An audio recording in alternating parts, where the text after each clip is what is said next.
Having spent years lacing up my boots as a professional footballer, I know exactly what a winning dressing room looks like. And trust me, I know the gut-wrenching feeling when one completely falls apart. Today, we're diving into an explainer of a monumental shockwave that just rocked the global sports landscape. We're going to unpack exactly how a historic footballing giant, a team whose very name literally meant ruthless tournament efficiency, devolved into a tactically confused and mentally fragile squad. We are, of course, talking about Germany's stunning World Cup exit against Paraguay.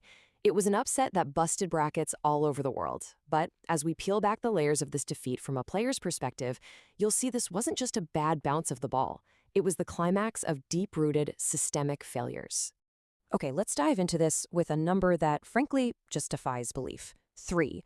That's the number of penalty kicks missed by Germany in that deciding shootout against Paraguay. Now, as someone who has taken high-pressure penalties, I can tell you firsthand that walk to the spot, it is the loneliest feeling in the world. But for a nation historically feared for their ice-cold precision, watching 3 separate players fail to convert in a single shootout is, well, it's virtually unprecedented. It completely frames the absolute gravity of this upset. Germany didn't just lose, they mentally collapsed when the pressure was at its absolute peak. To really understand how we got to those missed penalties, we've got to look at the agonizing 120 minutes of football that came right before them. When former pros like legendary German goalkeeper Jens Lehmann call the match torture, man, I know exactly what he means.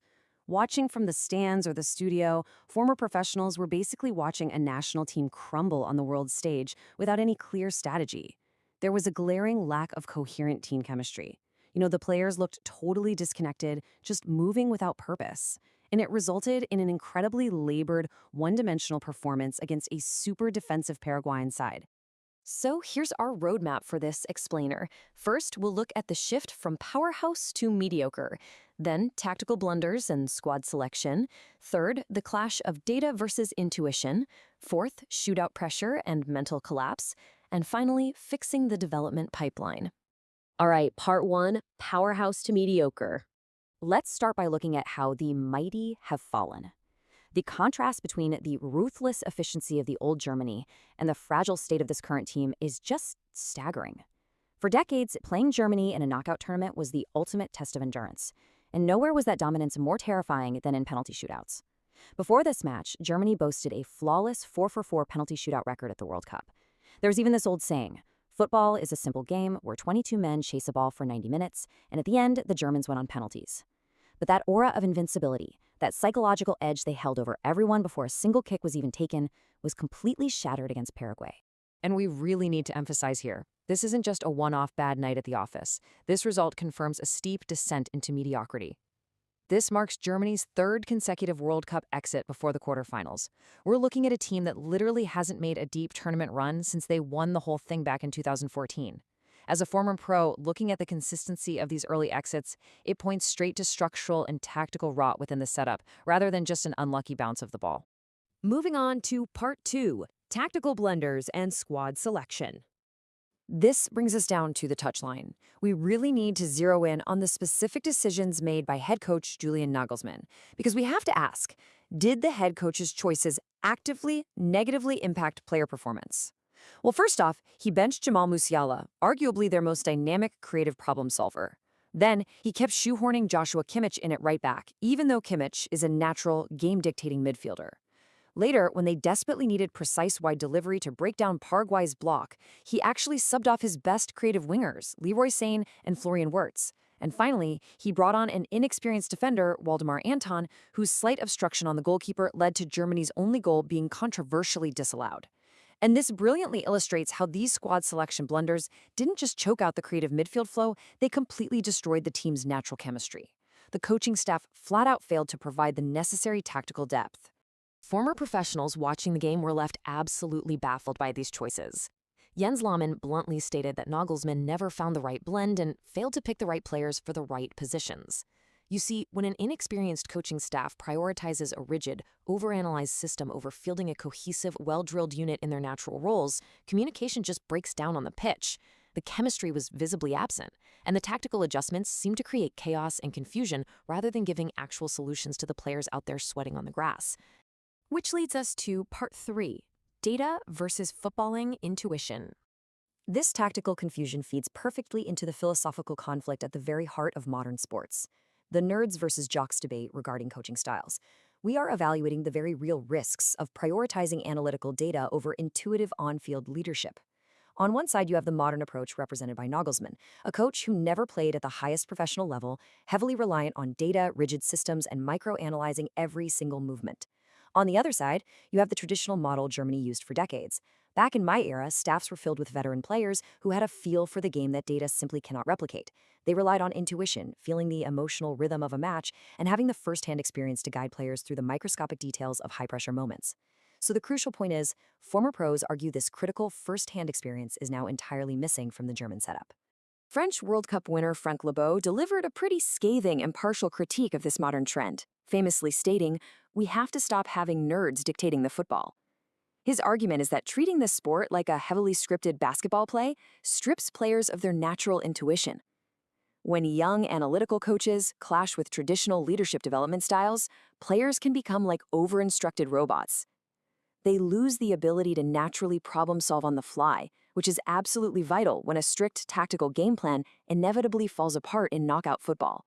Which begs the ultimate question, does overthinking destroy peak performance? I mean, when you remove intuition and replace it entirely with data and rigid instructions, what happens to the human psyche when the margins are razor thin and the pressure is absolutely maxed out? Let's look at part 4, shootout pressure and mental collapse. Let's dive into the immense psychological burden faced by these players when Nagelsmann's tactics failed to break down Paraguay, the disallowed goals stood, and the game went to the ultimate test of nerve. Let's map out the absolute emotional roller coaster of this shootout. At minute 120, the match ends scoreless. Then, by minute 122, Paraguay actually blinks first, missing 2 crucial penalties. Minute 125 hits, and Germany's 40-year-old veteran goalkeeper Manuel Neuer makes heroic, tournament-saving stops. He practically hands them the win on a silver platter. But then, minute 130, the unthinkable happens. Instead of closing it out, Germany's key leaders step up to the spot, overthink their kicks, freeze, and miss. The complete absence of seasoned leadership figures on the coaching staff to calm their nerves severely impacted squad morale right at the exact moment they had victory in their grasp. The mental strain on these veteran leaders was just painfully visible. Take Kai Havertz and Jonathan Tah. Experts noted they looked like players second-guessing themselves during their run-ups. And having been in that exact position, I can promise you, the second you start playing mind games instead of trusting your raw technique, you've already lost. This shootout pressure brutally exposed deep, team-wide psychological weaknesses. It showed a staggering lack of competitive confidence, highlighting how modern, hyper-analytical team communication styles might actually be hindering peak competitive instinct rather than fostering it. Finally, part 5, fixing the development pipeline. So, how does a proud sporting nation actually fix this? Well, we have to talk about grassroots development. Simply put, this is the foundational level of the sport. It's about cultivating young talent, building resilient character, and establishing a sustainable mentorship pipeline from the youth squads all the way up to the senior team. What this disastrous tournament exit reveals is that Germany isn't just suffering from a bad coaching hire. They are suffering the symptoms of a 2-decade breakdown in traditional talent cultivation. Specifically, a severe breakdown in mentorship between veteran leaders and younger squad prospects. Now, what's really interesting about this slide is the stark reality of this missing pipeline. In the goalkeeper position, Manuel Neuer is 40 years old, carrying an impossibly heavy psychological burden. Why? Because the system hasn't built a single elite under 30 replacement to challenge him in 20 years. The pipeline failed him. Then look at the leadership culture. It has become completely non-confrontational, missing vocal, demanding mentors. And the defensive flanks? Because academies aren't producing natural, specialized depth, world-class midfielders are forced into makeshift roles. The psychological burden placed on aging veteran captains is directly tied to the national team's failing development pipeline. If Germany wants to fix this, immediate reforms are absolutely non-negotiable. The current leadership structure requires a massive overhaul. First, they've got to bring experienced former pros back into the coaching hierarchy, people who have actually felt the physical and mental weight of that shirt. They need to restore a tough, resilient leadership culture that isn't afraid of a little confrontation.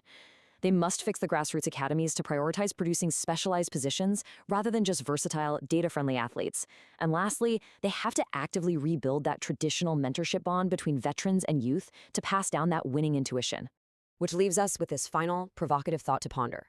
As smaller nations like Paraguay show incredible defensive resilience, and as global access to data levels the playing field, is the era of the unbeatable footballing giant officially dead?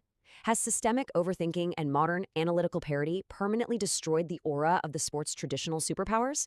It's a fascinating question, and for sure, one the German Football Federation will be agonizing over for years to come.